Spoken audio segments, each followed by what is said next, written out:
ये जो लद्दाख में सिचुएशन बनी है, कांग्रेस को टारगेट किया है बीजेपी ने, इस हवाले से क्या कहना चाहेंगे? देखिए, पहली बात तो ये है कि लद्दाख के लोग, खासकर लेह के लोग, हमेशा पीस लविंग रहे। उन्होंने कभी भी हिंसा को रास्ता नहीं दिया है।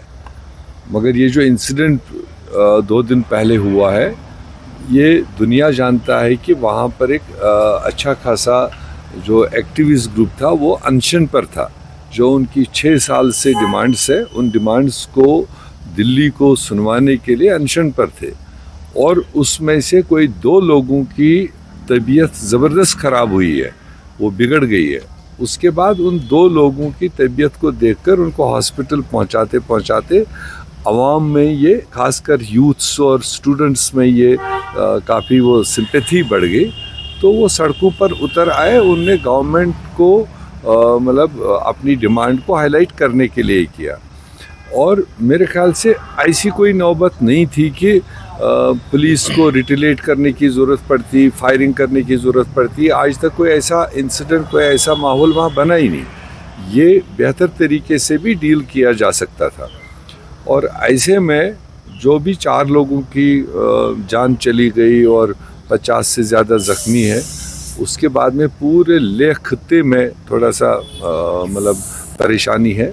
और दूसरी तरफ से जो सरकार ने फिर एक फ़ोटो वायरल किया है और ये बताते हुए कि देखो जी, ये कांग्रेस का काउंसलर है, ये इंस्टिगेट करने में इनके पीछे था, वो कांग्रेस पार्टी ने और ख़ासकर उस काउंसलर ने क्लियर कट चैलेंज किया है कि नंबर 1 तो वो फ़ोटो उसका है ही नहीं जो काउंसलर है। काउंसलर की इन्वॉल्वमेंट रही है क्योंकि जो 2 लोगों की तबीयत ख़राब हुई वो उसके क्लोज रिलेटिव रहे। वो खुद उसका पार्ट नहीं रहा है, मगर रिलेटिव होने के नाते जब हॉस्पिटल में वो चले गए, उसने उसमें इन्वॉल्वमेंट की है। मगर जो वायलेंस हुआ है उसमें कहीं पर भी किसी भी कांग्रेस वर्कर का इन्वॉल्वमेंट नहीं। क्योंकि कांग्रेस जो इनका ये जो एजुटेशन चल रहा है, उसमें कांग्रेस का नुमाइंदा जो पहले था, उसको पहले से ही उसने ऑप्ट किया था खुद ही कि मैं इसमें नहीं रहूँगा। ये नॉन पॉलिटिकल बेसिस पर, ये जो उनकी हाईएस्ट बॉडी है वहाँ पर लद्दाख वालों की, और उससे पहले वहाँ पर एक बीजेपी वाले को भी इस्तीफ़ा देना पड़ा। जब वो बीजेपी बनकर रोल प्ले कर रहा है, उसको बाहर किया, तो कांग्रेस के नुमाइंदे ने भी अपने आप को इस संस्था से बाहर किया है। इसलिए अब ये अपने इंसिडेंट को, इस तरह के मासूम लोगों के जिस तरह से जाने ली गई, मतलब फॉर नथिंग, अभी कोई ऐसी बात नहीं थी कि जिसमें गोलियां चलाने की ज़रूरत थी, अंधाधुंध गोलियां चलानी। उसको कवर अप करने के लिए इल्ज़ामबाजी जो कर रहे हैं, उसको वहाँ का लोकल कांग्रेस यूनिट चैलेंज कर रहा है कि वो प्रूव करे। इसीलिए उनने जुडिशल इंक्वायरी इसमें मांगी है, ताकि जुडिशल इंक्वायरी हो जाए और दूध का दूध और पानी का पानी हो जाए। जो वो कवर अप करके कांग्रेस पर इल्ज़ाम, कांग्रेस के एक वर्कर पर इल्ज़ाम डाल रहे हैं, ये सरासर गलत है।